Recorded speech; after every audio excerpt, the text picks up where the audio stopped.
Imaginez un village médiéval plongé dans la terreur, frappé par un mal mystérieux et terrifiant. Les habitants ressentent soudain une sensation de brûlure insupportable qui parcourt leur corps, comme si des flammes invisibles les consumèrent de l'intérieur. Certains sont pris de convulsions, d'autres voient des visions effrayantes, des hallucinations qui les poussent à la folie. Les membres de beaucoup noircissent, se dessèchent, puis tombent, laissant derrière eux des corps mutilés et des familles dévastées.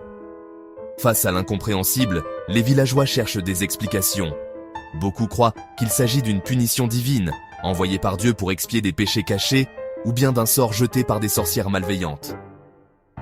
La peur et la superstition règnent. Cette maladie porte plusieurs noms. Le mal des ardents, ou plus communément, le feu sacré. Elle sème la panique dans les villages et les campagnes.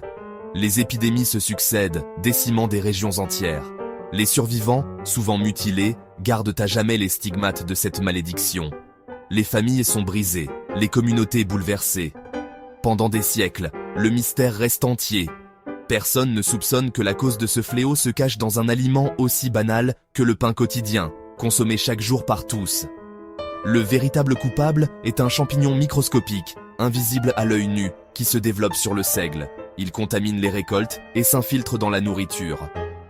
Ce champignon transforme le pain, aliment de base et symbole de vie, en une arme mortelle, semant la maladie et la mort dans les foyers. Les médecins de l'époque, démunis face à ce mal, ne peuvent qu'observer l'agonie de leurs patients. Les remèdes sont inefficaces et les superstitions persistent, renforçant la peur collective. Il faudra attendre des siècles et les progrès de la science, notamment l'avènement de la microbiologie au XIXe siècle, pour enfin percer le secret de cette calamité et comprendre comment un simple champignon a pu bouleverser l'histoire de tant de vies. Le coupable était Claviceps purpurea, un champignon parasite du seigle. Il formait une masse noire, l'ergot, confondu avec le grain. Les conditions météorologiques favorisaient sa prolifération. Les ergots, pleins de toxines, étaient récoltés avec les bons grains. La farine contaminée empoisonnait le pain, aliment de base. Les toxines s'accumulaient dans l'organisme, causant l'ergotisme. Le lien entre nourriture et maladie était impensable à l'époque. L'ergotisme prenait deux formes, gangréneux et convulsif. L'ergotisme gangréneux était particulièrement redouté pour ses effets dévastateurs sur le corps humain. L'ergotisme gangréneux causait des douleurs atroces, souvent insupportables pour les victimes.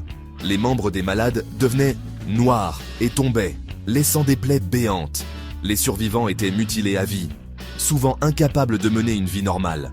L'ergotisme convulsif, quant à lui, attaquait le système nerveux central, provoquant des crises sévères. Les malades souffraient de spasmes violents et d'hallucinations terrifiantes, souvent comparées à des cauchemars éveillés. Les alcaloïdes de l'ergot étaient proches du LSD, causant des délires et des états de confusion mentale. Les victimes étaient souvent vues comme possédées, renforçant les superstitions et les peurs de l'époque. La maladie était associée à la sorcellerie, ce qui menait à des accusations injustes et à la possession démoniaque. Les malades étaient rejetés par leurs proches et persécutés par leur communauté, souvent laissés à leur sort sans aide ni compassion.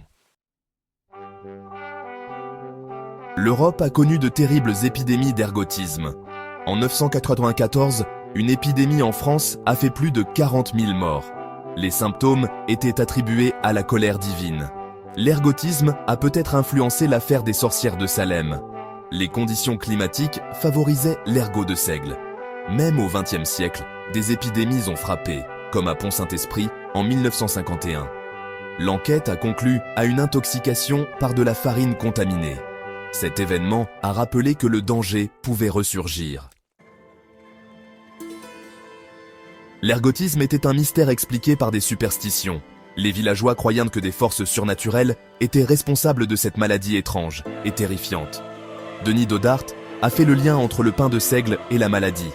Il a observé que les épidémies d'ergotisme coïncidaient avec la consommation de pain de seigle contaminé. L'abbé Tessier a confirmé cette hypothèse en 1777. Ses recherches ont montré que l'ergot du seigle était la cause de cette maladie dévastatrice.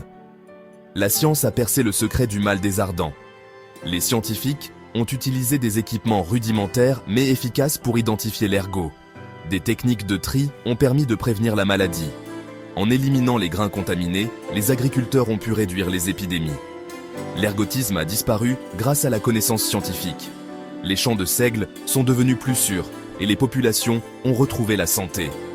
L'histoire montre la victoire de la science sur la superstition. Les découvertes scientifiques ont éclairé les ténèbres de l'ignorance. Aujourd'hui, le feu de Saint-Antoine est un souvenir chassé par la lumière de la science. Les progrès scientifiques ont transformé notre compréhension et notre gestion des maladies.